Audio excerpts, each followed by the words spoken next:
Police സ്റ്റേഷനിലാണ് ഞങ്ങളത് cinema ഞാൻ പോലീസ് സ്റ്റേഷൻ വിടുന്നതല്ല സിനിമയുടെ ഹൈലൈറ്റ്. സിനിമയുടെ ഹൈലൈറ്റ് അതിന്റെ കഥയും അത് പ്രസന്റ് ചെയ്യുന്ന രീതിയും ഒക്കെയാണ്. ഞാനും വളരെ എക്സൈറ്റഡ് ആണ്. ഞാൻ എല്ലാത്തിലും ഈ പറഞ്ഞ പോലെ ശ്രമിച്ചിട്ടുണ്ട്, ഇനിയും ശ്രമിച്ചുകൊണ്ടിരിക്കും.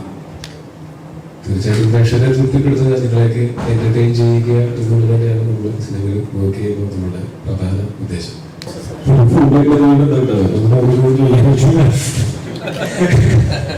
അത് ഇതിനു വേണ്ടിയിട്ട് നമ്മള് ഡിസ്കഷൻസ് കുറേ ഉണ്ടായിരുന്നു. ഈ എന്നോട് കണ്ണൂർ സ്കോഡിന് മുമ്പുണ്ടായിരുന്ന സിനിമകളെ എങ്ങനെയാണോ സ്വീകരിച്ചത് അതുപോലെ സ്വീകരിക്കാം. കണ്ണൂർ സ്കോഡിന് ശേഷം വരുന്ന സിനിമകൾ എങ്ങനെയാണോ സ്വീകരിക്കാൻ പോകുന്നത് അതുപോലെ സ്വീകരിക്കാം.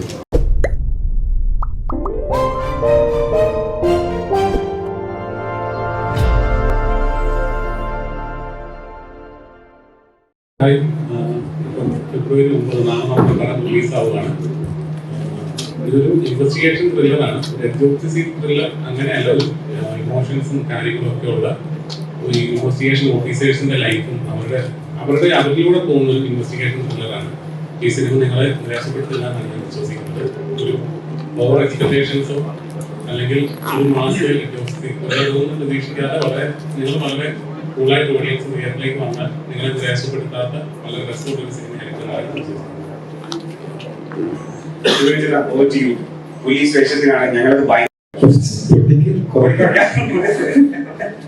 സിനിമ ഞാൻ പോലീസ് സ്റ്റേഷൻ വിടുന്നതല്ല സിനിമയുടെ ഹൈലൈറ്റ്. സിനിമയുടെ ഹൈലൈറ്റ് അതിന്റെ കഥയും അത് പ്രസന്റ് ചെയ്യുന്ന രീതിയും ഒക്കെയാണ്. ഞാനും വളരെ എക്സൈറ്റഡ് ആണ്. ഈ സിനിമയുടെ എല്ലായിടത്തും സിനിമയെ പറ്റിയിട്ട് നമ്മൾ പ്രതീക്ഷകൾ വളരെ സന്തോഷമുള്ള പ്രതീക്ഷകളാണ്. നമ്മൾ വളരെ ഹാപ്പി ആയിട്ട് ചെയ്ത ഒരു സിനിമയാണ്. സിനിമയും നന്നായിട്ടുണ്ടെന്നാണ് ഞങ്ങളുടെ ഇതുവരെ തോന്നുന്നത്. തീർച്ചയായിട്ടും അൾട്ടിമേറ്റ്ലി പ്രേക്ഷകരാണ് നിങ്ങൾക്ക് ഇഷ്ടപ്പെടുന്നത് തീരുമാനിക്കുന്നത്. പക്ഷേ ഇത്തരമാണ് സിനിമയെ പറ്റിയിട്ട് പറയാനുള്ളത്. മുമ്പ് ഞങ്ങൾ ഇന്റർവ്യൂസിൽ പറഞ്ഞിട്ടുള്ളത് ജനിച്ചിട്ടുള്ള അന്വേഷണത്തിന്റെ മാത്രം കഥയല്ല, അന്വേഷകരുടെയും കൂടെ കഥയാണ്. ആ അന്വേഷകരാണ് വിനീതനും രാഹുലും ഞാനും പ്രമുഖരും. നമ്മളുടെയൊക്കെ ക്യാരക്ടേഴ്സിന്റെ ലൈഫിനെ എങ്ങനെ നമ്മൾ അന്വേഷിക്കുന്ന കേസുകൾ അഫക്ട് ചെയ്യുന്നു അല്ലെങ്കിൽ ഇങ്ങനെ മാറ്റുന്നു എന്നൊക്കെ പറയുന്നതാണ് സിനിമ ഇതിരുന്നത്. അപ്പോൾ എല്ലാവരും കണ്ടുപോകുക, ഇഷ്ടപ്പെടുകയാണെങ്കിൽ താങ്കളുടെ അത് പറയുക. Thank you. റൈറ്റർ ജിൻചേട്ടൻ നമ്മളോട് ജോയിൻ ചെയ്തിട്ടുണ്ട്. ജിൻചേട്ടൻ ഇതിന്റെ ജിൻചേട്ടൻ നാളെ പടം തിയേറ്ററിലേക്ക് എത്താണ്. അപ്പോൾ ഞങ്ങൾ എക്സൈറ്റഡ് ആണ്. അതുപോലെ ജിൻചേട്ടൻ്റെ റൈറ്റിംഗ് നിങ്ങൾ ഇതിന് മുന്നേ കണ്ടിട്ടുള്ളൂ. അപ്പോൾ ജിൻചേട്ടൻ എന്താ പറയാനുള്ളത്? ടോമിബ്രയും പറഞ്ഞിരിക്കുന്ന കാര്യങ്ങളിൽ കൂടുതൽ എനിക്ക് പറയാനില്ല.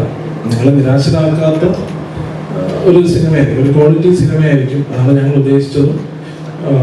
നിങ്ങൾക്ക് അതുപോലെ നിങ്ങളെ ബോറടിപ്പിക്കാത്ത ഒരു സിനിമ കൂടെ ആയിരിക്കും അന്വേഷിക്കുന്നത്. കാര്യത്തിൽ നമ്മൾ ഗ്യാരണ്ടി തരാം. പിന്നെ നിങ്ങൾക്ക് സിനിമ ഇഷ്ടപ്പെടുകയാണെങ്കിൽ നിങ്ങൾ നല്ല അഭിപ്രായങ്ങൾ, നമുക്ക് ഇഷ്ടപ്പെടുന്ന അഭിപ്രായങ്ങൾ നമ്മൾ സ്പ്രെഡ് ചെയ്യുക, മാക്സിമം ആളുകളിലേക്ക് എത്തിക്കുക.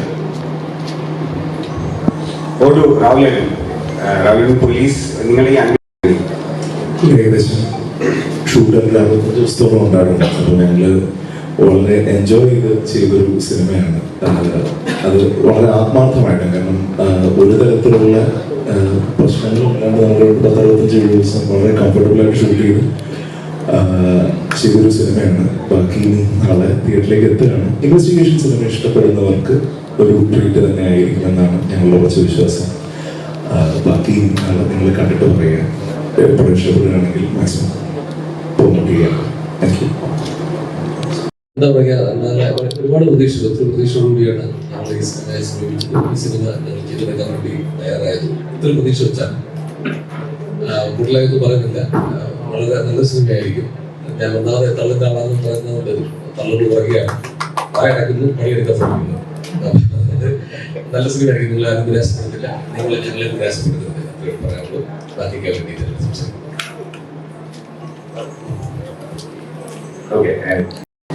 പിന്നെ എല്ലാവരും പോലെ തന്നെ നമ്മളും വളരെ പ്രതീക്ഷയിലാണ് നാളെ സിനിമ കാണാൻ.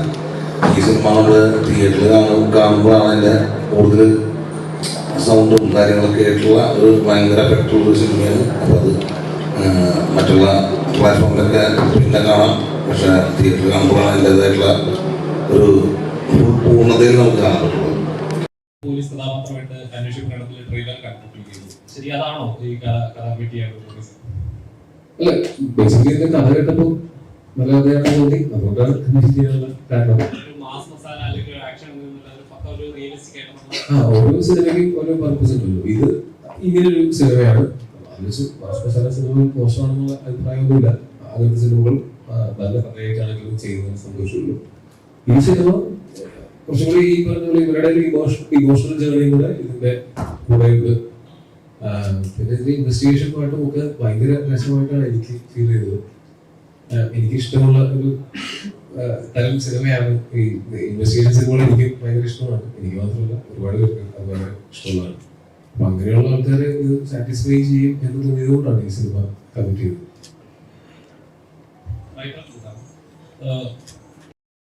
അന്വേഷിക്കുന്ന ഒരു ക്രൈം റിലേറ്റ് ചെയ്ത് ഒരു കഥയാണെന്ന് വിശ്വസിക്കുന്നു. അപ്പോൾ അത് കണ്ടപ്പോൾ തോന്നിയാണ്. അപ്പോൾ ഒരു ക്രൈം ചെയ്തിട്ട് അത് ഫോളോ അപ്പ് ചെയ്തതിനേക്കാളും പാടാണ് ഒരു എപ്പോഴോ നടന്നൊരു ക്രൈം അത് പിന്നീട് അത് ഫോളോ അപ്പ് ചെയ്ത് ചെയ്യാറുള്ളത്. ഇങ്ങനെ ഒരു തോട്ടിലേക്ക് എന്നാണ് പറയാനുള്ളത്. ഇത് ശരിക്കും എന്റെ തോട്ടല്ല, ജിൻസാറിന്റെ തോട്ടാണ്. ഇത് അങ്ങനെ ഒരു കുറെ നാളുകൾക്ക് മുമ്പ് നടന്ന ഒരു ക്രൈം ഇൻവെസ്റ്റിഗേറ്റ് ചെയ്യുന്നു എന്നുള്ളതിനേക്കാൾ ഉപരി ഒരു പോലീസ് ഓഫീസർ, ഒരു SI അയാളുടെ സർവീസ് ഫീൽഡിൽ അന്വേഷിക്കുന്ന ഒരു മർഡർ കേസാണ്. ഇത് അയാൾ അന്വേഷിക്കുന്ന കേസുകളിൽ പെടുന്ന ഒരു കേസ് മാത്രമാണ്. അല്ലാതെ ഇത് റൈറ്റിംഗ് ടൈമിലാണ് അതിന്റെ ഒരു മറ്റേ അതിന്റെ ബുദ്ധിമുട്ടുകളും കാര്യങ്ങളൊക്കെ അറിയത്തുള്ളൂ. നമ്മൾ ഷൂട്ട് ചെയ്യുന്ന പ്രോസസ്സിലേക്ക് വരുമ്പോൾ ആ ഇൻവെസ്റ്റിഗേഷൻ ഇൻട്രസ്റ്റിംഗ് ആയിരുന്നു. നമ്മൾ അതാണ് ഫോളോ ചെയ്യാൻ ശ്രമിച്ചിട്ടുള്ളത്. നമ്മൾ എങ്ങനെയാണ് എൻജോയ് ചെയ്യേണ്ടത്? ഒരു ഡയറക്ടേഴ്സ് വേർഡ്സിൽ ഒന്ന് എക്സ്പ്ലെയിൻ ചെയ്യാം. ഇത് ഒരു ലിമിറ്റും ഇല്ലാതെ തിയേറ്ററിൽ നമ്മൾ വളരെ കൂളായിട്ട് വന്നാൽ അവർക്ക് വളരെ ലിമിറ്റ്സും ഇല്ലാതെ അവർ സിനിമയായിരിക്കും. അല്ലെങ്കിൽ ഇന്ന തോന്നുന്നു, അല്ലെങ്കിൽ ഇങ്ങനെ അങ്ങനെ എല്ലാ ഓഡിയൻസിനും ഇഷ്ടപ്പെടുന്ന ഒരു സിനിമയായിരിക്കും. കാരണം ഇതിനകത്ത് ഇമോഷൻസ് ഉണ്ട്, ഇൻവെസ്റ്റിഗേഷൻ്റെ ത്രില്ലിംഗ് എക്സ്പീരിയൻസ്. ഞാൻ പറഞ്ഞ ആൾക്കാർക്ക് ഒരു എക്സ്പെക്ടേഷൻസ് ഒരു ലിമിറ്റേഷൻസും ഇല്ലാതെ നമുക്ക് എൻജോയ് ചെയ്ത് പോകാൻ പറ്റും. അതാണ് ഞാൻ വിശ്വസിക്കുന്നത്. ഈ ലാംഗ്വേജിന് വരെ ഒരു ഫിൽറ്ററിങ് വന്നിട്ടുണ്ടല്ലോ ഇപ്പൊ ഇങ്ങോട്ട്. അപ്പൊ അതെങ്ങനെയായിരുന്നു? അതും നമ്മൾ ഓരോ ഷോട്ടിന് മുമ്പ് ഓരോ സീനിന് മുമ്പ് നമുക്ക് എന്തൊക്കെ ചെയ്യാം എന്തൊക്കെ ചെയ്യേണ്ട എന്ന് തീരുമാനിക്കുന്നതിന് മുമ്പ് ഞങ്ങൾ ഡിസ്കഷൻസ് ഉണ്ടായിട്ടുണ്ട്. പ്രത്യേകിച്ച് വേറൊരു കാലഘട്ടത്തിൽ ചെയ്യുന്ന സമയത്ത് നമുക്ക് കാണിക്കാൻ പറ്റാത്ത ചില മാനേഴ്സുകളുണ്ട്. പുതിയ ഇപ്പോഴത്തെ കാലഘട്ടത്തിൻ്റെതായുള്ള മാനേഴ്സുകളുണ്ട്. അത് ലുക്കിലാണെങ്കിലും അങ്ങനെ കുറച്ച് കാര്യങ്ങൾ നമ്മൾ ശ്രദ്ധിച്ചിട്ടുണ്ട്. പിന്നെ മൊബൈൽ ഫോൺ ഇല്ലാത്ത അങ്ങനത്തെ ടെക്നോളജികളൊന്നും ഇല്ലാത്ത ഒരു കാലഘട്ടത്തിൽ നടക്കുന്ന അന്വേഷണമായത് കാരണം കൊണ്ട് അതിൽ ആ ഒരു പഴമ ചിലപ്പോൾ ഇപ്പോൾ ഒരു പുതുമയായിട്ട് തോന്നുമായിരിക്കും. അപ്പൊ അതൊക്കെ തന്നെയാണ് നമ്മൾ ശ്രദ്ധിച്ചിട്ടുള്ളത്. പ്രമോദായിട്ട് ഇപ്പോ ടോവിനോ ജീവിതത്തിൽ ഭയങ്കര ഇമ്പോർട്ടന്റ് ആയിട്ടുള്ള ആളാണ് എപ്പോഴും. ഒരു ടൈം പീരിയഡിൽ ഈവൻ അവരുടെ നമ്മളൊരു വാക്കിംഗ് സ്റ്റൈലിൽ വരെ വ്യത്യാസമുണ്ട് ഇപ്പോഴത്തതും അപ്പോഴത്തതും. അങ്ങനെ ഓരോ ഇപ്പൊ ടെക്നോളജിയുടെ കാര്യം പറയുകയാണെങ്കിൽ അതും ഭയങ്കരമായിട്ട് അഡ്വാൻസ്ഡ് ആയിട്ടുണ്ട്. അപ്പൊ ഈ റീക്രിയേഷൻ എത്രത്തോളം ഒരു ചലഞ്ച് ആയിരുന്നു അത് ആസ് ആക്ടർ ആൻഡ് ഓൾസോ ആ സെറ്റ് റീക്രിയേഷൻ? ഇത് എങ്ങനെയായിരുന്നു?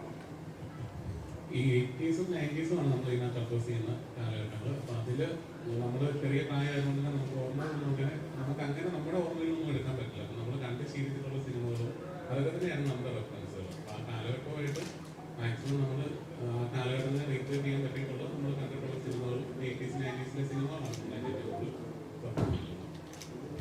ആസ് എൻ ആക്ടർ അത് എങ്ങനെയായിരുന്നു ആ ഒരു ടൈം പീരിയഡിൽ? നമ്മളുടെ ഐ മീൻ ആക്ടിങ് അല്ല,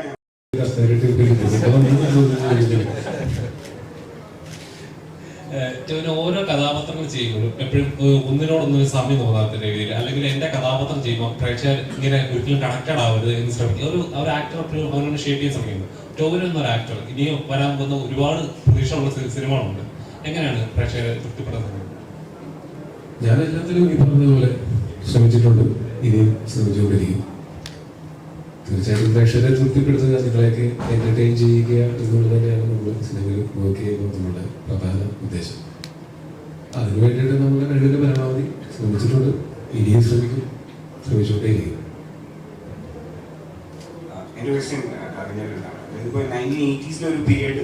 ഇത് ഏതെങ്കിലും ചിലപ്പോൾ ഒരു ഡയറക്ടർ റൈറ്ററുടെ ക്രിയേറ്റിവിറ്റി ആയിരിക്കും. അത് ചിലപ്പോൾ ഏതെങ്കിലും കാലത്ത് ഇറങ്ങിയ സിനിമയിൽ ചെറിയ സാമ്യം ഉണ്ടാവാം.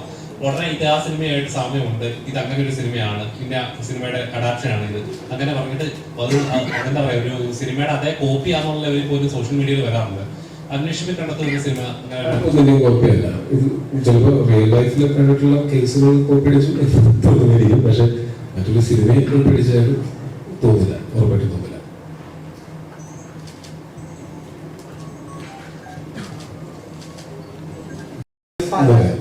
ഇപ്പോ ഇസ്രയേലാണെങ്കിൽ നമ്മൾ ആഗ്രഹിക്കുന്ന അല്ലെങ്കിൽ കണ്ടിട്ടുള്ള ഒരു ഐഡിയൽ പോലീസുകാർ ഇതിലേക്ക് വരുമ്പോൾ ഭയങ്കര ഇമോഷണൽ ജേർണിനെ പറ്റി പറഞ്ഞല്ലോ. അതിനു വേണ്ടി എങ്ങനെയാണ് അതിന്റെ ഒരു എഫേർട്ടും പ്രോസസ്സും?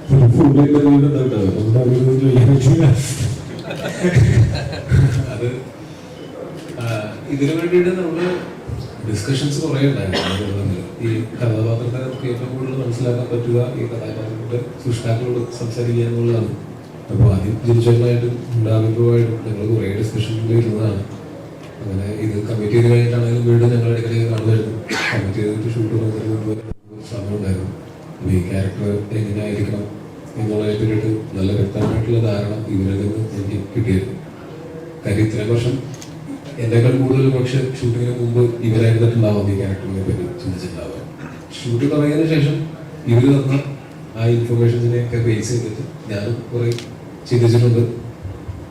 അതല്ലാതെ വേറെ ശാരീരികമായിട്ടും അങ്ങനെയൊന്നും അതിൻ്റെ പ്രിപ്പറേഷൻസ് ഒന്നും ചെയ്യേണ്ട അങ്ങനെ ഒരു സിനിമയല്ല ഇത്. മാനസികമായിട്ടാണ് നമ്മൾ ആ ക്യാരക്ടറായിട്ട് മാറാനായിട്ട് ആ ക്യാരക്ടറിനെ കൂടുതൽ അണ്ടർസ്റ്റാൻഡ് ചെയ്യാനായിട്ട് ശ്രമിച്ചില്ല.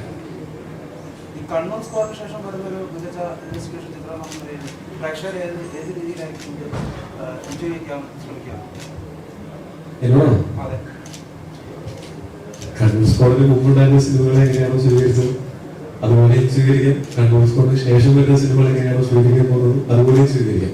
എനിക്ക് കൃത്യമായിട്ട് അറിയില്ലാതെ നിങ്ങൾക്ക് എന്താ അതിന് നിങ്ങൾ പ്രതീക്ഷിക്കുന്ന ഉത്തരം എന്നുള്ളത് ഓരോ സിനിമയും ഓരോ തരമാണ്.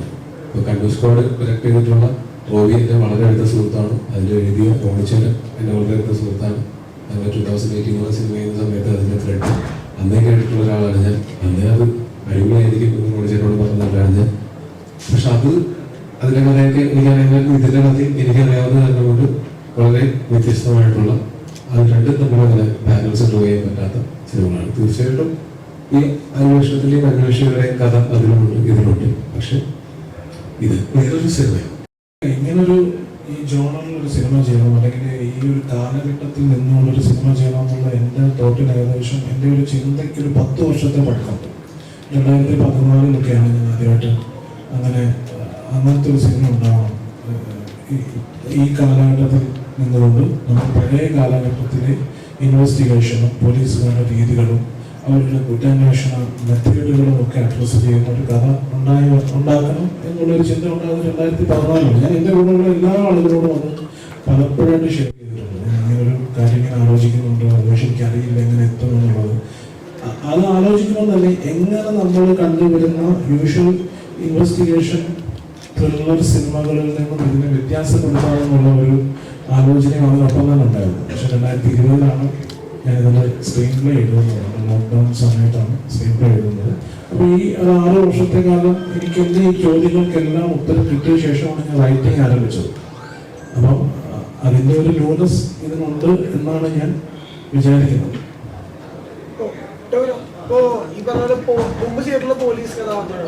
സർപ്രൈസ് ആയിരുന്നു. ഒരു 10-150 പേരുള്ള സെറ്റില് എല്ലാ ദിവസവും ആരുടെയെങ്കിലേക്ക് പോയിട്ട് ഉണ്ടാവും. ഞാൻ രാവിലെ ചെന്ന് ഞങ്ങൾ പറഞ്ഞില്ല, ഓരോ ഷൂട്ട് കഴിഞ്ഞു ഞാൻ റൂമിലെത്തി. താഴെ നിൽക്കുമ്പോഴാണ് എല്ലാവരും കൂടെ ഞങ്ങൾ താമസിക്കുന്നിടത്തേക്ക് വന്നത്. അവർ കേക്ക് കേട്ട് വന്നിട്ട് കുറച്ചേരം കേക്ക് കട്ട് ചെയ്തു. എനിക്ക് ഒരിക്കലും ഞാൻ മറക്കില്ല എനിക്ക് ഉറപ്പുള്ള ബർത്ത്ഡേ ആയിരുന്നു. താങ്ക് യു പറയേണ്ട thank you for those memories. അതുകൊണ്ട് തന്നെ ഞാൻ ഒരു ഫുൾ ലെങ്ത് ക്യാരക്ടർ ചെയ്യുന്ന ആദ്യത്തെ കോൺഫിഡൻസ് ആണ്. എനിക്ക് വളരെ പ്രധാനപ്പെട്ട ഒരു സിനിമയാണ്. അപ്പോ ഇപ്പൊ നാളെ ഇറങ്ങാൻ പോവുകയാണ്. നിങ്ങൾ നേരത്തെ പറഞ്ഞ പോലെ ഹൈപ്പ് ഓവർ ഹൈപ്പ് എനിക്കത് മനസ്സിലാവുന്നില്ല. ഇപ്പം പേഴ്സണലി ഇതിന്റെ ഒരു പ്രൊമോഷൻ ട്രെയിലർ ടീസർ കണ്ടു കഴിഞ്ഞാൽ ഞാൻ എന്ന പ്രേക്ഷകൻ തിയേറ്ററിൽ പോയി കാണാൻ ആഗ്രഹിക്കുന്ന പോലത്തെ ഒരു സിനിമയാണിത്. ഇതുപോലെ ഒരുപാട് പേരുണ്ട്. അപ്പൊ അവർ തിയേറ്ററിൽ എത്തിക്കഴിഞ്ഞാൽ തന്നെ നമുക്ക് വിജയമാണ്.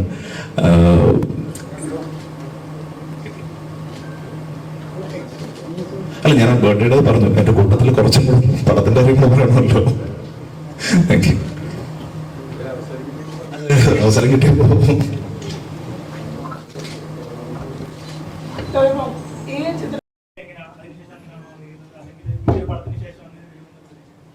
അങ്ങനെയൊന്നും എനിക്ക് തോന്നുന്നില്ല. ഞാൻ ഈ ഒരു പടത്തിന് ശേഷം കാരണം കേൾക്കുന്ന സിനിമകളല്ല ഞാൻ ഇമ്മീഡിയറ്റ്ലി നെക്സ്റ്റ് ചെയ്യാനിരിക്കുന്നത്.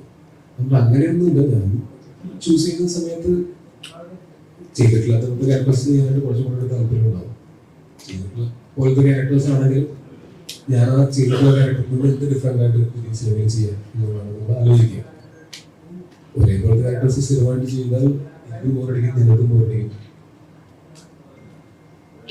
ഏതെങ്കിലും കഥാപാത്രം ചെയ്യുമ്പോൾ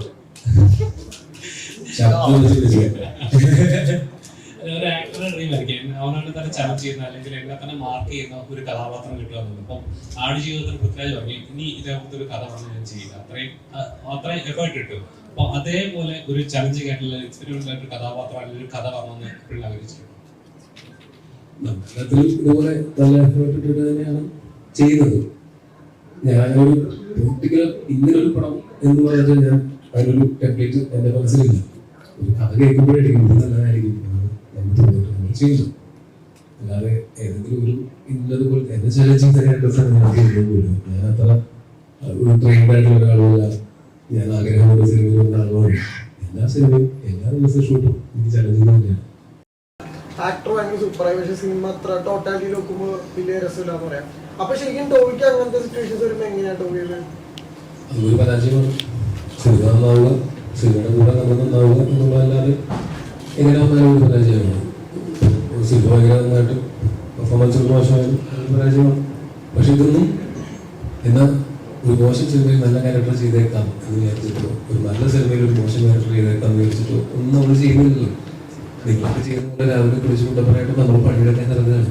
അങ്ങനെ എടുക്കുന്ന പണികൾ നിങ്ങളുടെ ജോലികളെക്കാൾ കുറച്ച് കൂടുതൽ ഞങ്ങളുടെ പ്രശ്നം എന്ന് വെച്ചാൽ ഞങ്ങളുടെ ജോലി നിങ്ങളെല്ലാവരും കൂടെ വിധി എഴുതുന്നതാണ്.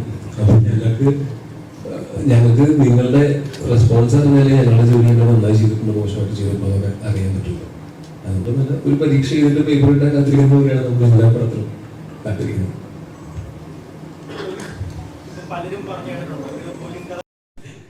ട്രെയിലർ ലോഞ്ചിന്റെ സമയത്ത് പറയുന്നു, ഇപ്പോഴും പറയുന്നു, സിനിമ എക്സ്പെക്ടേഷനോടെ അല്ലെങ്കിൽ ഓവർ എക്സ്പെക്ട് ചെയ്ത് ഒരിക്കലും കാണാൻ പറയണ്ട, ഒരു ബ്ലാങ്ക് പേപ്പർ ഒന്ന് കണ്ടാൽ മതി. ഈ ഓവർ എക്സ്പെക്ടേഷൻസ് ആയാലും അങ്ങനെ ഓവർ ഹൈപ്പ് കൊടുത്ത് ഓവർ ഹൈപ്പ് ചിത്രങ്ങളൊന്നും അത്രയും എപ്പോഴാണ് അത് ഓവർ ഹൈപ്പ് ആവുന്നത്? ഹൈപ്പ് എങ്ങനെയാണ് ഓവർ ഹൈപ്പ് ആവുന്നത്? എക്സ്പെക്ടേഷൻ എങ്ങനെയാണ് ഓവർ എക്സ്പെക്ടേഷൻ ആവുന്നത്? നമ്മള് മുന്നോട്ട് നിങ്ങൾക്ക് ഇതിന്റെ കണ്ടന്റുകൾ തന്നിട്ടുണ്ടല്ലോ, അത് വെച്ച് നിങ്ങൾ നിങ്ങളുടെ മനസ്സിലൊരു സിനിമ ഉണ്ടാക്കിയിട്ട് അതേ സിനിമ കാണാൻ വേണ്ടി വരുമ്പോഴാണ് ഓവർ ഹൈപ്പ് ഓവർ എക്സ്പെക്ടേഷൻ വന്നത്.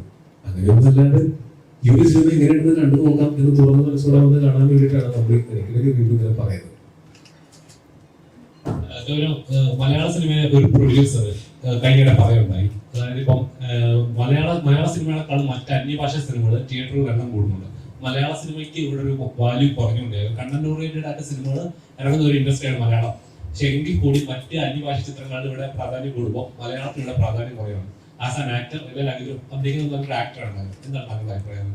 ആസ് ആൻ ഓഡിയൻസ് അഭിപ്രായമാണ് ആസ് ആൻ ഓഡിയന്റ് മലയാള സിനിമകൾ ഇച്ചിരൂടെ മറ്റു ഭാഷകൾ അംഗീകരിക്കപ്പെടുന്ന പോലെ തന്നെ മലയാള സിനിമകളും ഇച്ചിരൂടെ അംഗീകരിക്കപ്പെടുന്ന ചോദിച്ചത്. ഇച്ചിരൂടെ തിയേറ്ററുകളിലായാലും ഇപ്പം ഒരു സിനിമ ഓടുന്ന ഒരാഴ്ച, രണ്ടാഴ്ച അല്ലെങ്കിൽ 4 ആഴ്ച ഓടിക്കൊടുന്ന തിയേറ്ററുണ്ട്. ഒരു മറ്റ് ഒരു തെലുങ്കോ അല്ലെങ്കിൽ കന്നഡയോ ഒരു സിനിമ ഇറങ്ങുവാണെങ്കിൽ നല്ല സിനിമ ആയിരിക്കാം, പക്ഷെ അത് ഇച്ചിരി തിയേറ്റർ എണ്ണം കൂടുമ്പോൾ ആളുകൾ അതിനായിരിക്കും കുറച്ചുകൂടെ കോൺസെൻട്രേറ്റ് ചെയ്യുന്നത്. അപ്പൊ ഇപ്പുറത്തെ ഒരു മലയാള പടമാണെങ്കിൽ അത്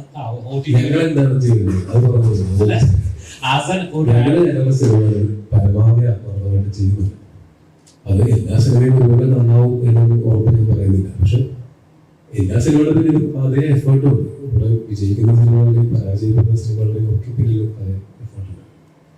ഒരാളെയും ദ്രോഹിക്കാനോ ബുദ്ധിമുട്ടിക്കാനോ വേണ്ടിയിട്ടല്ല ഞങ്ങൾ സിനിമ ചെയ്യുന്നത്. മറ്റുള്ളവരെ ബുദ്ധിമുട്ടിക്കാൻ വേണ്ടി കയ്യിലിരിക്കുന്ന കാശും കൊടുത്ത് നമ്മൾ ഇത്രയും പഠനത്തിൽ സിനിമ ചെയ്യില്ല. സിനിമ നന്നാവും എന്നാഗ്രഹിച്ചിട്ട് തന്നെയാണ് നമ്മൾ ചെയ്യുന്നത്. ഇതിൽ ഞങ്ങൾ ഞങ്ങളുടെ കഴിവ് പരമാവധി ചെയ്യുന്നുണ്ട്. ഇതിൽ കൂടുതൽ ഞങ്ങൾ എന്ത് ചെയ്യണമെന്ന് നിങ്ങൾ പറയും. പരമാവധി പ്രമോഷൻ ചെയ്യാൻ നിങ്ങൾക്ക് തോന്നിയാലല്ലേ നിങ്ങൾ തിയേറ്ററിൽ കാണാൻ വരാൻ പറ്റുള്ളൂ, വരുള്ളൂ. അപ്പം ഞങ്ങൾക്ക് ഞങ്ങളുടെ സിനിമയിൽ ഉള്ളതല്ലേ നിങ്ങളെ കാണാൻ ടീസ് ചെയ്യാൻ പറ്റുള്ളൂ. അത് വെച്ചിട്ട് നിങ്ങൾ വന്ന് കാണുക. തിയേറ്ററിൽ നിറഞ്ഞ സദസ്സിൽ സിനിമ ഓടിക്കൊണ്ടിരിക്കുമ്പോൾ അങ്ങനെ മാറ്റി വേറെ സിനിമ ഇടുമെന്ന് എനിക്ക് തോന്നുന്നു. നല്ല സിനിമയാണെങ്കിൽ അതിനെ മാക്സിമം പ്രോത്സാഹിപ്പിക്കുക. മോശം സിനിമകൾ നിങ്ങൾ കാണുക, പ്രോത്സാഹിപ്പിക്കുക. അതിൽ പരം നമുക്ക് ഇതിൽ എന്താണ് മുന്നോട്ട് ചെയ്യാൻ പറ്റുക? മറ്റ് ഇൻഡസ്ട്രികളൊക്കെ ചിലപ്പോൾ ഒരുപാട് പണം മുടക്കി നമ്മളുടെയൊക്കെ എത്രയോ അധികം ബഡ്ജറ്റുള്ള സിനിമകളായിരിക്കും, അല്ലെങ്കിൽ നമ്മളെക്കാളും കൂടുതൽ പ്രൊമോഷനും ചെലവിടാൻ പറ്റുന്ന പ്രൊഡക്ഷൻ കമ്പനീസ് ആയിരിക്കും അതിൻ്റെ പിന്നിൽ. അല്ലെങ്കിൽ തന്നെ ഒന്ന് ആലോചിച്ചു, കേരളത്തിൽ നമ്മളുടെ സിനിമ കൾച്ചർ വളരെ അടിപൊളിയാണ്. നമ്മൾ മലയാളം, തമിഴ്, തെലുങ്ക്, കന്നഡ, ഹിന്ദി, ഇംഗ്ലീഷ്, അതുപോലെ ഏത് ഭാഷയിലെ സിനിമകൾ ഇറങ്ങി കഴിഞ്ഞാൽ നല്ല സിനിമയായി നമ്മൾ തിയേറ്ററിൽ പോയി തന്നെ കാണുന്നു. അപ്പോൾ ഞങ്ങളുടെ കോമ്പറ്റീഷൻ അതനുസരിച്ച് ഭയങ്കര കൂടുതലാണ്. മറ്റു പല നാടുകളിലും അവരുടെ റീജിയണൽ ലാംഗ്വേജ് സിനിമയ്ക്ക് ഇത്ര കോമ്പറ്റീഷൻ ഉണ്ട്. അപ്പോൾ നമുക്കൊരിക്കലും 1000 കോടിയുടെ പടമായിട്ടോ 500 കോടിയുടെ പടമായിട്ടോ അതിനുള്ള ബഡ്ജറ്റൊന്നും നമ്മളില്ല. അവരൊന്നും ഭാഗമുള്ളതല്ല.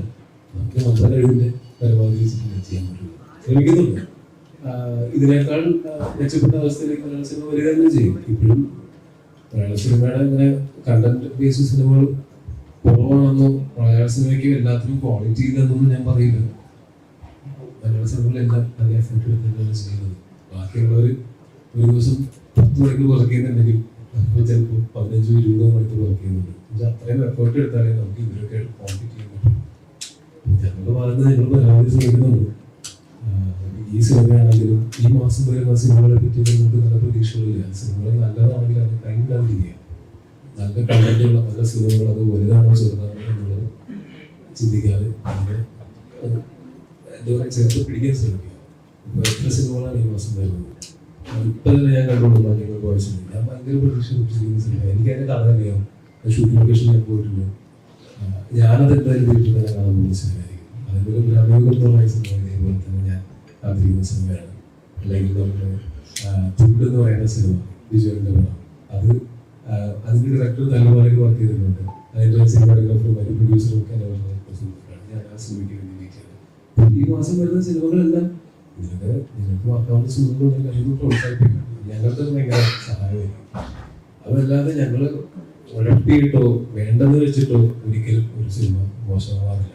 ആർക്കും മുൻകൂട്ടി കാണാൻ പറ്റില്ല. എല്ലാം ഒരു ശ്രമമല്ലേ. ആ ശ്രമം വിജയിച്ചാൽ അടിപൊളി, പരാജയപ്പെട്ടാൽ 8 പരിപാടികൾ വീണ്ടും വരണം.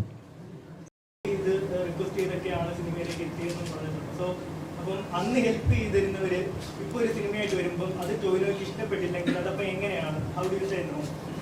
നമ്മൾക്ക് എല്ലാവർക്കും കുറേ സമ്മർദ്ദങ്ങളുണ്ട്. അത് കാരണം കൊണ്ട് നമ്മൾ പല സിനിമകളും ചെയ്യാതിരിക്കാം. പക്ഷെ അതൊന്നും പ്രേക്ഷകനെ അറിയുന്ന കാര്യമില്ല. പ്രേക്ഷക സിനിമ നന്നാവുക എന്നുള്ളത് മാത്രമാണ്. അപ്പോൾ നമുക്ക് നമ്മളുടെ ഫ്രണ്ട്സും ഒക്കെ ആയിട്ട് നല്ലൊരു സിനിമ ചെയ്യാനുള്ള അവസരം ഉണ്ടെങ്കിൽ അതൊരിക്കലും നഷ്ടപ്പെടുത്തി കളയാത്ത ആളാണ്. എന്നാൽ എനിക്ക് അത്രയ്ക്കും ഇഷ്ടപ്പെടാത്ത ഒരു സിനിമയാണെങ്കിൽ എനിക്ക് ഇഷ്ടപ്പെട്ടു നമുക്കിത് ചെയ്ത് നോക്കാം എന്ന് പറഞ്ഞത് ചെയ്യുന്നത് ഞാൻ പ്രേക്ഷകരോട് എൻ്റെ സുഹൃത്തിനോട് ചെയ്യുന്ന ഒരു ചതിയല്ലേ, രീതികളല്ലേ. നമുക്ക് എല്ലാം മുൻകൂട്ടി തീരുമാനിച്ചു അല്ലെങ്കിൽ ഇത് ഇത്ര കളക്ഷൻ വരും, ഇത് ഇത്ര സെൻറ്ററിലോട് ഒന്നും നമുക്കറിയില്ല. നമുക്ക് അങ്ങനെ ഒരു നമ്മൾ കഥ പറയാൻ വരുന്നവരോട് നിങ്ങൾ ഒരിക്കലും എടുത്ത് കാണിക്കും എന്നിട്ട് ഞാനൊന്ന് അഭിനയിക്കാം എന്ന് പറയാൻ പറ്റില്ല. ഇതിനകത്ത് നമ്മളുടെ പേഴ്സണൽ ബന്ധങ്ങളെക്കാൾ ആ സിനിമ നന്നാവുക. കാരണം പേഴ്സണൽ ബന്ധം ചിലപ്പോൾ 2 പേര് മാത്രം തമ്മിലായിരിക്കും. പക്ഷെ ആ സിനിമയിൽ ഒരുപാട് പേര് വർക്ക് ചെയ്യുന്നതാണ്. നമ്മൾ സിനിമ ചെയ്യുമ്പോൾ ഏറ്റവും കൂടുതൽ ആഗ്രഹിക്കുക ആ സിനിമയിൽ എല്ലാവർക്കും ഗുണം കിട്ടുന്ന ഒരു സിനിമയാവാം എന്നുള്ളതാണ്. ആർക്കെങ്കിലും ഒരു പ്രൊഡ്യൂസർ ഉൾപ്പെടെ ഞാനൊരു സമൂഹത്തിൻ്റെ ഒരു മോശം ചെയ്യുന്ന രീതിയിൽ പ്രൊഡ്യൂസർക്ക് നഷ്ടം ഉണ്ടായി കഴിഞ്ഞാൽ എൻ്റെ പ്രിൻസിപ്പിൾസിനെതിരായിട്ടാണ് ഞാൻ ചെയ്യുന്നത്. അതുകൊണ്ട് വളരെ ചൂട്ടിയിട്ടാണെങ്കിലും കുറേ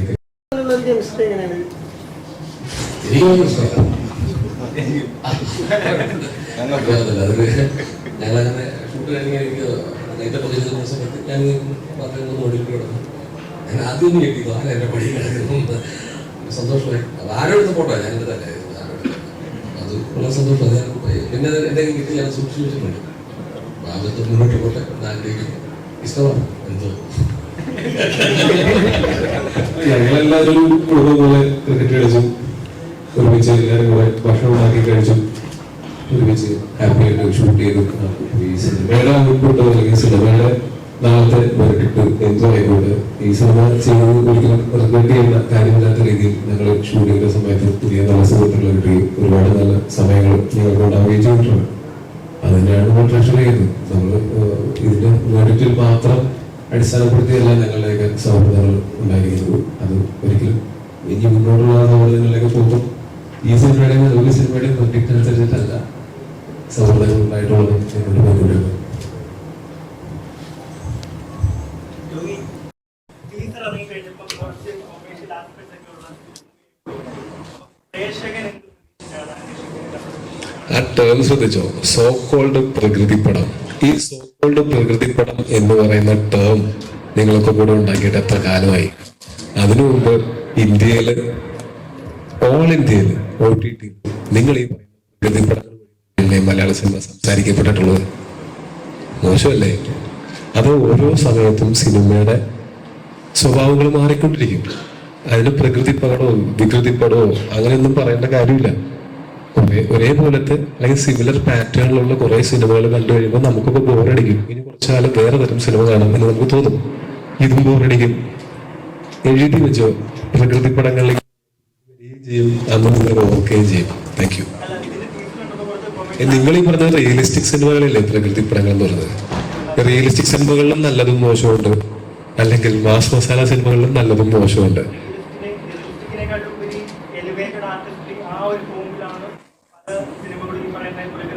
അങ്ങനത്തെ സിനിമകൾ മാത്രമാണോ പ്രകൃതി പടങ്ങൾ വിളിച്ചിട്ടുള്ളത്? ഒരു പടം ഇച്ചിരി സ്ലോ ആയാൽ, കറക്റ്റോടൊന്നും ഇച്ചിരി താഴെ പോയാൽ, ഒരു ഇച്ചിരി സമയമെടുത്ത് കഥ പറഞ്ഞാൽ ഉടനെ അതിനെ പ്രകൃതി പടം എന്ന് പറയേണ്ട കാര്യമില്ല. നിങ്ങൾ ആ പറയുന്ന സോക്കോളിലെ പ്രകൃതി പടങ്ങൾ കാണാൻ ഇഷ്ടം. അങ്ങനെയാണെങ്കിൽ നിങ്ങൾ ഒരിക്കലും സോക്കോൾഡ് പ്രകൃതി പടം എന്നതിനെ പറയില്ല. നിങ്ങൾ അങ്ങനത്തെ സിനിമകൾ ഇഷ്ടപ്പെടുന്ന ആളാണെങ്കിൽ മോശമല്ലേ? ഒരിക്കലും അതൊക്കെ കണ്ട് ആസ്വദിച്ചിട്ട് പിന്നീട് അതിനെ തള്ളി പറയുന്നത് മോശമല്ലേ? ശരിയാണ്, അങ്ങനെയുള്ള സിനിമകൾക്ക് ഡിമാൻഡ് ഇല്ല. ഡിമാൻഡ് ഉള്ളൊരു സമയം ഉണ്ടായിരുന്നല്ലോ, ഇനിയും വരും. അങ്ങനെയല്ലേ എല്ലാവരും 10-20 ഉണ്ടായിട്ടില്ലേ? നാട്ടുമ്പുറം കഥകളൊക്കെ കുറെ ഉണ്ടായിട്ട് പിന്നെ പിന്നെ കുറെ നാള് ബോംബെ പോയിട്ട് ഇടികൂടി അങ്ങനെ പലതരം സിനിമകൾ ഇങ്ങനെ പാറ്റേൺ പോലെ വന്ന് പോയില്ലേ? അതിന് ഏതെങ്കിലും ഒരു തരം സിനിമേനെ മാത്രമല്ല തള്ളി പറയേണ്ട കാര്യമൊന്നും തോന്നില്ല. നിങ്ങൾ എല്ലാ തരം സിനിമകളും ഇഷ്ടപ്പെടുന്ന ആളാണെന്ന് പറയുകയാണെങ്കിൽ നല്ല സിനിമയും മോശം സിനിമയും നിങ്ങൾക്ക് വേർതിരിച്ച് പറയാം. അല്ലാത്ത എല്ലാം സിനിമയാണ്. അത് പ്രകൃതിയാണോ വികൃതിയാണോ മാസമാണോ ആക്ഷനാണോ ഹൊററാണോ ഒന്നും നോക്കണ്ട. നല്ലതാണോ ചീത്തയാണോ നോക്കിയാൽ മതി. എല്ലാത്തിനും അങ്ങനെ കാറ്റഗറൈസ് ചെയ്യുന്നത് എനിക്കതിനോട് യോജിക്കാൻ പറ്റില്ല. നിങ്ങൾക്കത് കാറ്റഗറൈസ് ചെയ്ത് എന്തുകൊണ്ടും ചെയ്യാം. നിങ്ങൾ എന്താ ചെയ്യേണ്ടത് ഞാനല്ലല്ലോ പറയേണ്ടത്.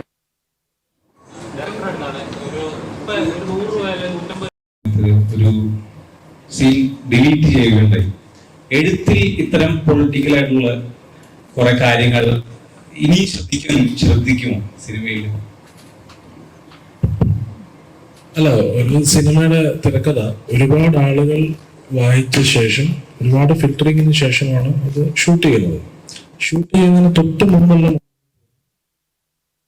അത്തരം ഡിസ്കഷൻസ് ഉണ്ടാവാറുണ്ട്. ആ സിനിമ ഇറങ്ങിയ ശേഷം ഞാൻ എൻ്റെ ഡയറക്ടറും കൂടെ ഇവിടുത്തെ ഏകദേശം മെയിൻ സ്ട്രീം മീഡിയാസ് അടക്കം 6-7 മീഡിയ റിവ്യൂസ് കൊടുത്തിരുന്നു. ഇവിടുത്തെ പ്രഗത്ഭരായ മാധ്യമ പ്രവർത്തകർ നമ്മളെ ഇന്റർവ്യൂ ചെയ്തിട്ടുണ്ടായിരുന്നു. അവരൊക്കെ സിനിമ കണ്ട ശേഷം സിനിമയുടെ ബാക്കിയുള്ള എല്ലാ ഭാഗങ്ങളെ കുറിച്ച് സംസാരിക്കുകയുണ്ടായി. ആർക്കും അങ്ങനെ ഒരു കാര്യത്തെക്കുറിച്ച് യാതൊരു വിധത്തിലുള്ള ഒരു തോന്നലോ അത്തരമൊരു ആംഗിളിനോ ഡയലോഗിനെയോ സീനിനെയോ കണ്ടിട്ടുമില്ലായിരുന്നു. പെട്ടെന്നാണ് ഇത് കുറച്ച് ആളുകൾക്ക് അത് അഫക്റ്റ് ചെയ്യുന്ന അത്തരമൊരു സാഹചര്യത്തിൽ പെടുത്തിട്ടുള്ള ആളുകൾക്കല്ല അത് മനസ്സിലാവുള്ളൂ.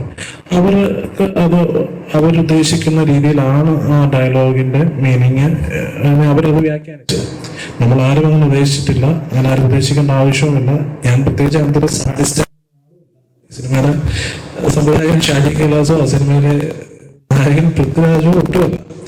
അപ്പം പക്ഷേ നമുക്കതിനെക്കുറിച്ച് നമ്മൾ അതല്ല ഉദ്ദേശിച്ചതെന്ന് നമുക്ക് പറയാൻ പറ്റില്ല. ഒരു വിഭാഗത്തിന് ഒരു തോന്നൽ ഉണ്ടായിട്ടുണ്ടെങ്കിൽ അത് അവരെ മുറിവേൽപ്പിക്കാതെ 1 മിനിറ്റ് മുമ്പ് 1 മിനിറ്റ് കട്ട് ചെയ്ത് മാറ്റുക എന്നുള്ളതാണ് അതിനകത്ത് മാന്യവും യുക്തവുമായ നടപടി. അത് നമ്മൾ കൃത്യമായിട്ട് ചെയ്യുകയും ചെയ്തു. പിന്നെ ഞാൻ അങ്ങനത്തെ യാതൊരു ഡയലോഗുകളും സെൻസർ ചെയ്ത് എഴുതുന്ന ഒരാളല്ല. ഈ ഇരിക്കുന്ന ഡാർവിനോ എൻ്റെ അപ്പുറത്തിരിക്കുന്ന ടോബി ബ്രോയോ ഒക്കെ വായിച്ചിട്ടുണ്ടാവും. നാളെ ഞാൻ അടുത്തായിട്ട് ചെയ്യാൻ പോകുന്ന സിനിമയുടെ നായകൻ പൃഥ്വിരാജാണ്. അദ്ദേഹം സ്ക്രിപ്റ്റ് വായിക്കുമ്പോൾ അവർക്ക് എന്നെ ഓർമ്മിപ്പിക്കുകയും എന്നോട് പറയുകയും ഇത് ഇങ്ങനൊരു പ്രശ്നമുണ്ടല്ലോ എന്ന് പറഞ്ഞ് എനിക്കത് ജനുവനാണെന്ന് തോന്നിയാൽ ഞാൻ തീർച്ചയായിട്ടും ആ സമയത്ത് തന്നെ മാറ്റും. എന്നെ ഞാൻ എഴുതുന്ന സമയത്തും ബോധപൂർവമായിട്ട് അത്ര ആരെയും ഒരു കമ്മ്യൂണിറ്റിയോ ഒരു പ്രത്യേക വിഭാഗത്തെയോ ഒക്കെ വേദനിപ്പിച്ചുകൊണ്ട് സ്ക്രിപ്റ്റ് എഴുതാൻ ശ്രമിക്കുന്ന ഒരാളെ അല്ല. അപ്പൊ അത് അന്ന് അങ്ങനെ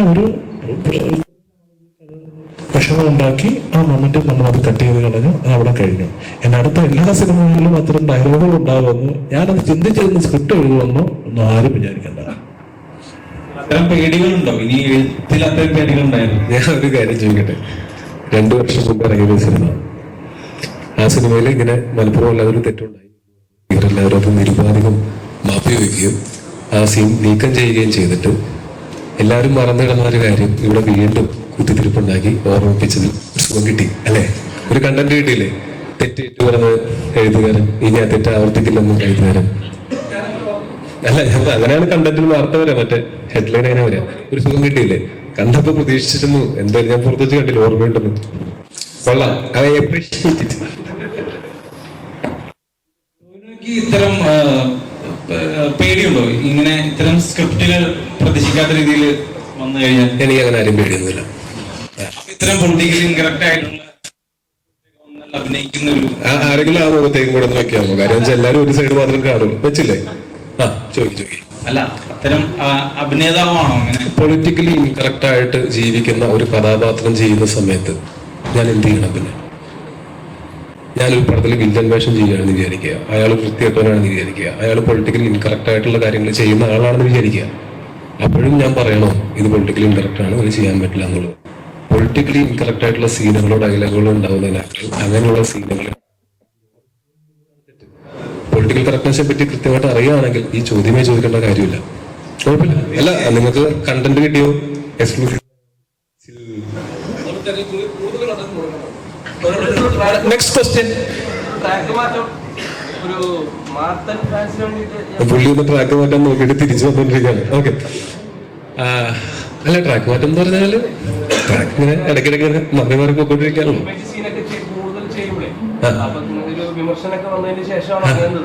ഞാൻ നിർത്തിയോ? ഞാൻ എന്ന് നിർത്തി? നിങ്ങളെ കാണാൻ കിടക്കണല്ലേ ഉള്ളൂ, നിർത്തിയിട്ടില്ല. അങ്ങനെ നിർത്തേണ്ട കാര്യമുണ്ടോ? ഞാൻ എന്തെങ്കിലും ചെയ്തിട്ടുണ്ടോ? പറയും, മോശമായിട്ട് എന്തെങ്കിലും ചെയ്തിട്ടുണ്ടോ ഇന്റിമേസി എന്ന് പറഞ്ഞിട്ട്? അത് മാറ്റണം. അപ്പൊ ഞാനൊരു കഥ വരുമ്പോ ഇതും കൂടെ ഉണ്ടെങ്കിൽ ചെയ്യാന്ന് പറയേണ്ട കാര്യമില്ല. അങ്ങനെ ഒരു സിനിമയില് സാഹചര്യം വന്നാലല്ലേ ചെയ്യേണ്ട കാര്യമുള്ളൂ. നാളെ തന്നെ വേണോ? ഞാൻ പറഞ്ഞ ഒരു കഥ കേട്ട് നമുക്കത് ഇഷ്ടപ്പെട്ട് ഒരു സിനിമയായിട്ട് ഒരു പ്രൊജക്ട് ആയിട്ടൊക്കെ വന്നു കഴിഞ്ഞിട്ടല്ലേ നമുക്ക് ചെയ്യാൻ പറ്റുള്ളൂ. ആലോചനകളുണ്ട്, തീർച്ചയായിട്ടും ഉണ്ട്. Okay, thank you. Last questions.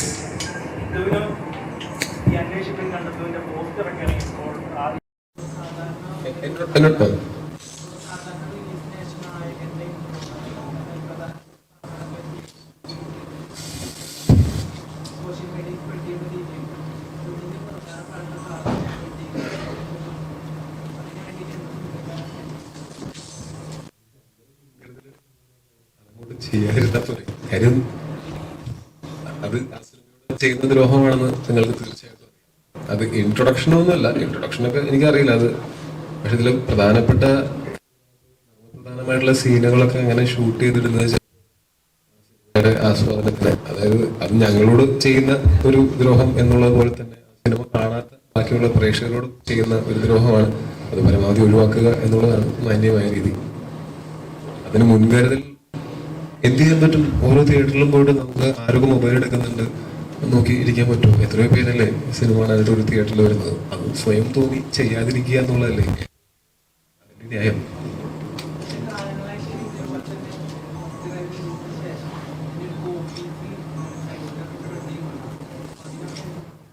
കാലങ്ങളായിട്ട് അത് നടക്കുന്നുണ്ട്, കാലങ്ങളായിട്ട് അതിനെ പ്രതിരോധിക്കാൻ ശ്രമിക്കുന്നുണ്ട്. എന്നിട്ട് ഇതുവരെ അത് മുഴുവനായിട്ട് എലിമിനേറ്റ് ചെയ്യാൻ പറ്റിയിട്ടില്ലല്ലോ.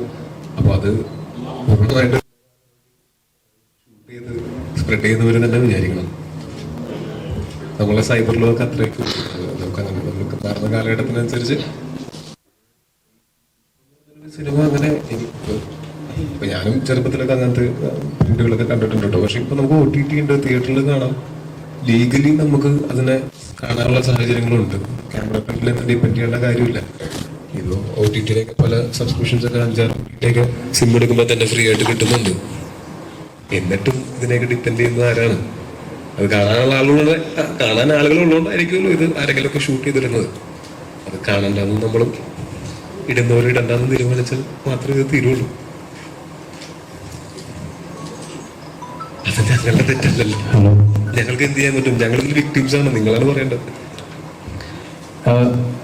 എഴുത്തുകാരനോടാണ് ചിരിച്ചോ. സോങ്ങും ബിജിഎം ചെയ്യുന്ന ആദ്യത്തെ മൂവിയാണ്. ഇതിനു മുമ്പ് ബിജിഎം മാത്രമാണ് ചെയ്തേക്കുന്നത്. ഒരു സോങ് ആണ് മൂവിയിലുള്ളത്. ഇപ്പം കഴിഞ്ഞ ഇപ്പം അതായത് പുള്ളി ചെന്നൈയിലായിരുന്നു. അപ്പം നമ്മൾ ഈ പടത്തിൽ സന്തോഷ് നാരായണൻ ചെയ്താൽ നന്നാവും എന്നുള്ളത് ജിൻസാറിൻ്റെ ഒരു ഓപ്ഷനായിരുന്നു. അവിടെ നിന്ന് നമ്മൾ ആ ഒരു ട്രൈ ചെയ്ത് നോക്കി. അതിനുശേഷം പടം കണ്ടപ്പോൾ പുള്ളിക്ക് ഓക്കെ ആയിരുന്നു. പുള്ളി നല്ല ഹാപ്പി ആയിട്ട് തന്നെ പടം ചെയ്തു.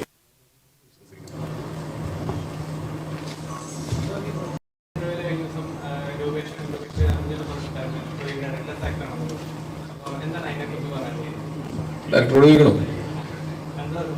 ഒന്ന് അഭിപ്രായം. ആക്ടറാണ് ടോബി.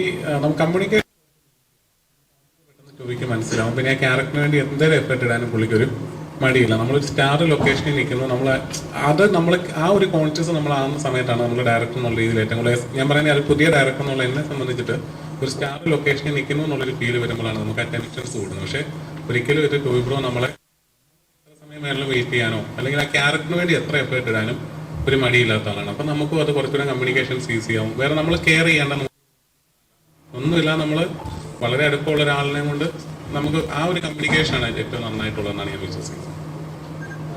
എനിക്ക് ഡയറക്ടേഴ്സ് ആക്ടറാണെന്ന് അറിയില്ല. ഡെഫിനറ്റ്ലി ഞാനൊരു ടീം പ്ലെയറാണ്. അപ്പോൾ ചുറ്റുമുള്ള ക്രൂവിൻ്റെയും ഡയറക്ടറുടെയും റൈറ്ററുടെയും സിനിമാറ്റോഗ്രാഫറുടെയും കൂടെ നിൽക്കുന്ന ആർട്ടിസ്റ്റുകളുടെയും സപ്പോർട്ട് കിട്ടുമ്പോഴാണ് എൻ്റെ പെർഫോമൻസ് നന്നാവുന്നത് എന്നാണ് ഞാൻ വിശ്വസിക്കുന്നത്. അപ്പോൾ ഞാനൊരു ടീം പ്ലെയറാണെന്ന് പറയാം ഉറപ്പായിട്ടും. ഞാൻ ഭയങ്കരമായിട്ട് ഇവരൊക്കെ ഡിപ്പെൻഡ് ചെയ്യുന്നുണ്ട്. എന്തെങ്കിലും കാര്യങ്ങൾക്കാണെങ്കിലും എനിക്ക് സംശയങ്ങളൊക്കെ വന്നു കഴിഞ്ഞാലും ഈഗോകാരനോട് ഞാൻ ഒരിക്കലും ചോദിക്കാതിരിക്കില്ല. ഞാൻ ചോദിക്കും. എനിക്കത് അൾട്ടിമേറ്റ്ലി പടം നന്നാവണം, പെർഫോമൻസ് നന്നാവണം, അത്രയ്ക്ക് ഉള്ളൂ.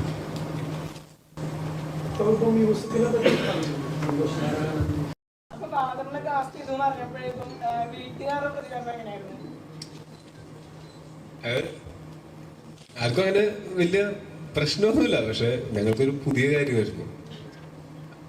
അത് എൻ്റെ അടുത്ത് ചോദിച്ചപ്പോൾ ഞാൻ പറഞ്ഞു അപ്പനാ അഭിനയിക്കാണെന്നല്ല, നിങ്ങൾ എന്ത് കണ്ടിട്ടാണ് അതൊരു ഫോട്ടോ. പക്ഷെ പിന്നീടാണ് അതങ്ങനെ ഭയങ്കര ഒരു അങ്ങനെ കുറെ പെർഫോമൻസ് മുഹൂർത്തങ്ങളുള്ള അങ്ങനത്തെ കാര്യങ്ങളൊന്നുമല്ല. അത് എൻ്റെ അപ്പനായിട്ട് തന്നെയാണ്. ഒരു 3-4 ഷോട്ടിൽ ആണ് ഉള്ളത്. അത് അത്യാവശ്യം ഡീസൻ്റ് ആയിട്ട് പുള്ളി ചെയ്തിട്ടുണ്ടെന്നാണ് ഞാൻ വിശ്വസിക്കുന്നത്. അപ്പൊ ഇതിന്റെ ഷൂട്ടിന് വരുന്ന സമയത്ത് LKG പിള്ളേരെ ഉണ്ടാക്കാൻ പോകുന്ന അമ്മയൊക്കെ കൂടെ വന്നിട്ടുണ്ടായിരുന്നു. അമ്മയ്ക്കാണ് ഏറ്റവും കൗതുകം. ഇത്രയും കാലം മോനാണ് സിനിമയിൽ അഭിനയിച്ചിരുന്നത്, ഭർത്താവ് സിനിമയിൽ അഭിനയിക്കാൻ പോകുന്നുള്ള. എനിക്കും അങ്ങനെ ഒരു കൗതുകം ഉണ്ടായിരുന്നു. അത് എല്ലാ കാര്യങ്ങളിലും ജീവിതത്തിൽ ഞാൻ എൻ്റെ അപ്പൻ്റെ അടുത്താണ് എന്തെങ്കിലും ഉപദേശങ്ങൾ അവസാനത്തെ തീരുമാനം എടുക്കുന്നതിന് മുമ്പ് അപ്പൻ്റെ അടുത്ത് ചോദിച്ചിട്ടാണ് ഞാൻ എല്ലാ കാര്യങ്ങളും ഇപ്പോഴും ചെയ്യുന്നത്. അത് സിനിമയുടെ കാര്യത്തിൽ മാത്രമേ ഉള്ളൂ എനിക്ക് അങ്ങനെ ചോദിച്ച് ഒരു തീരുമാനം എടുക്കാൻ പറ്റാത്തത്. ബാക്കി എന്ത് ജീവിതത്തിൻ്റെതായിട്ടുള്ള ഫാമിലിയുടെ കാര്യങ്ങളാണെങ്കിലും ബാക്കി എന്തെങ്കിലും ഇൻവെസ്റ്റ്മെന്റിന്റെ കാര്യങ്ങളൊക്കെ ആണെങ്കിലും അപ്പൻ്റെ അടുത്താണ് ഞാൻ ഉപദേശത്തിന് വേണ്ടി ചെല്ലാറുള്ളത്. ഇതിൽ മാത്രമാണ് എനിക്ക് അപ്പന് കുറച്ച് അതെന്ന് വെച്ചാൽ സിനിമയിൽ അല്ലെങ്കിൽ സിനിമ കാണുന്ന ആളാണ് നന്നായിട്ട്. അങ്ങനെ ഒരു കൾച്ചർ ഞങ്ങളുടെ വീട്ടിലുണ്ട്. കുറെ സിനിമകൾ കാണുന്ന ആൾക്കാരാണ് ഞങ്ങൾ. അതിനപ്പുറത്തേക്ക് ഇതിനകത്ത് പരിചയമില്ലാത്ത അപ്പനെ ഒരു പുതുമുഖത്തിനെ കൊണ്ടുവന്നപ്പോൾ ഞാൻ കുറച്ച് നാളുകൾ 10-12 കൊല്ലമായല്ലോ ഈ ഒരു ഒറ്റ ഏരിയയിലാണ് എനിക്ക് അപ്പനേക്കാളും എക്സ്പീരിയൻസ് ഉള്ളത്. അപ്പൊ അത് എനിക്ക് ഭയങ്കര കൗതുകമുള്ള കാര്യമായിരുന്നു.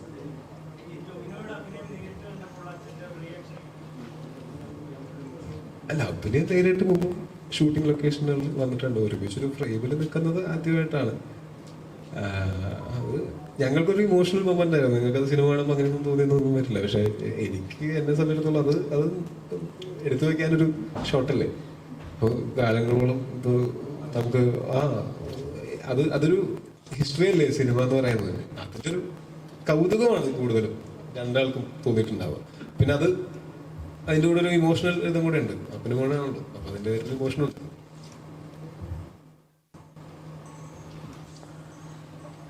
പഠിച്ചെടുക്കാതെ ചോദിക്കൂ. എന്താ കുറേ തവണ പറഞ്ഞ വാക്കുകൾ തന്നെയാണിത്. നിങ്ങൾക്ക് ഈ സിനിമയുടെ നമ്മൾ പുറത്തുവിട്ടിട്ടുള്ള കണ്ടന്റുകളൊക്കെ കണ്ടിട്ട് ഇംപ്രസീവായിട്ട് തോന്നുകയാണെങ്കിൽ, നിങ്ങൾക്ക് കാണാൻ താല്പര്യമുള്ള തരം ഒരു സിനിമയാണെന്ന് തോന്നുകയാണെങ്കിൽ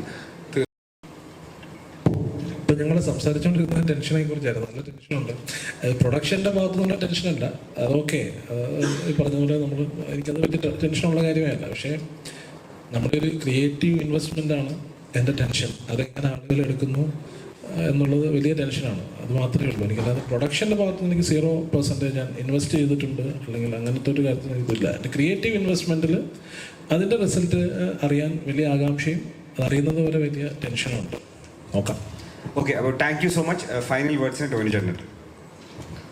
എൻ്റെ ഫൈനൽ വേർഡ്സ് റിലീസ് ചെയ്യപ്പെടുന്നതിനോട് എനിക്ക് താല്പര്യമില്ല. ഞാൻ എല്ലാ സിനിമകളും തിയേറ്ററിൽ കാണാൻ ശ്രമിക്കുന്ന ആളാണ്. തിയേറ്ററിൽ മിസ്സായി പോകുന്ന സിനിമകൾ മാത്രമാണ് പണ്ട് നമ്മൾ ടി വി വരുമ്പം കാണും, സാറ്റലൈറ്റ് അന്നത്തെ കാലത്ത് കാണുമായിരുന്നു. ഇപ്പോൾ അത് OTT വരുമ്പം കാണുന്നില്ല. അത് OTT സിനിമകൾ തിയേറ്റർ സിനിമ എന്ന് പറഞ്ഞാൽ അങ്ങനെ കാറ്റഗറൈസ് ചെയ്ത് കാണാറില്ല. ഇപ്പം എനിക്ക് KGF മിസ്സായി പോയാലും ഞാൻ OTT-യിലായിരിക്കും കാണുന്നത്. അല്ലാതെ വലിപ്പം നോക്കിയിട്ടല്ല, കണ്ടന്റ് നോക്കിയിട്ടാണ് നമ്മളിപ്പോൾ സിനിമകൾ പ്രിഫർ ചെയ്യുന്നത്. അത് മാക്സിമം തിയേറ്ററിൽ കാണാൻ തന്നെയാണ് ട്രൈ ചെയ്ത് നോക്കാറ്. പിന്നെ അങ്ങനെ ഈ പടം OTT-ക്ക് വേണ്ടി അങ്ങനെ ഒരിക്കലും നമുക്ക് ജഡ്ജ് ചെയ്യാൻ പറ്റുമെന്ന് ഞാൻ വിശ്വസിക്കുന്നില്ല. നല്ല സിനിമകളാണെങ്കിൽ അത് തിയേറ്ററിലാണെങ്കിലും OTT-യിലാണെങ്കിലും അങ്ങനെ തരംതിരിക്കേണ്ട ആവശ്യമൊന്നും ഞാൻ വിശ്വസിക്കുന്നില്ല. പലപ്പോഴും ഇങ്ങനെ ഒരു തിയേറ്ററിൽ വിജയിക്കാതെ OTT-ൽ ഇറങ്ങുമ്പോൾ അയ്യോ ഇത് തിയേറ്ററിൽ എക്സ്പീരിയൻസ് ചെയ്ത ഒരു സിനിമയായിരുന്നു. അങ്ങനെ പലപ്പോഴും പല സിനിമകൾ അങ്ങനെ വന്ന് വിജയിച്ച് അങ്ങനെ പോയിട്ടുണ്ട്. അത് ഈ ഓഡിയൻസ് തിയേറ്ററിലേക്ക് വരാത്തത് കൊണ്ടാണ് അത് OTT വരുമ്പോൾ അഭിപ്രായം വരുന്നത്. അങ്ങനെ മീൻസ് ആ തിയേറ്റർ എക്സ്പീരിയൻസ് ഒരിക്കലും നമുക്ക് OTT കിട്ടില്ല. നമ്മൾ മാത്രം ഇരുന്ന് കാണുന്ന, അല്ലെങ്കിൽ നമ്മളൊരു വീട്ടിലിരുന്ന് കാണുമ്പോൾ ഉള്ള എക്സ്പീരിയൻസ് നമ്മൾ തിയേറ്ററിൽ കാണുന്ന, ഇപ്പോൾ സൗണ്ട് ആണെങ്കിലും വിഷ്വൽ ആണെങ്കിലും ഒക്കെ ആ എക്സ്പീരിയൻസ് ഒരിക്കലും നമുക്ക് OTT കിട്ടില്ല. അപ്പം അത് മിസ് ചെയ്യുന്നത് എപ്പോഴും ഓഡിയൻസ് തന്നെയാണ്. അത് OTT വരുമ്പോഴാണ് അവർ കാണുമ്പോൾ അതിൻ്റെ അഭിപ്രായം വരുന്നതെന്ന് മാത്രമേ ഉള്ളൂ. അതിൽ നല്ല എക്സ്പീരിയൻസ് ആയിരിക്കും അത് തിയേറ്ററിൽ കാണും. ജിനി ചേട്ടാ,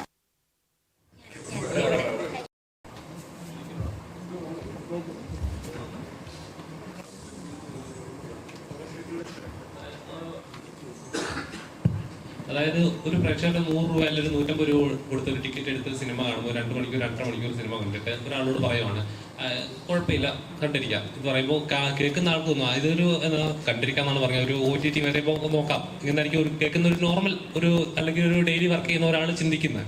അപ്പം ശരിക്കും അതൊരു സിനിമ അഫക്റ്റ് ചെയ്യുന്ന ഒരു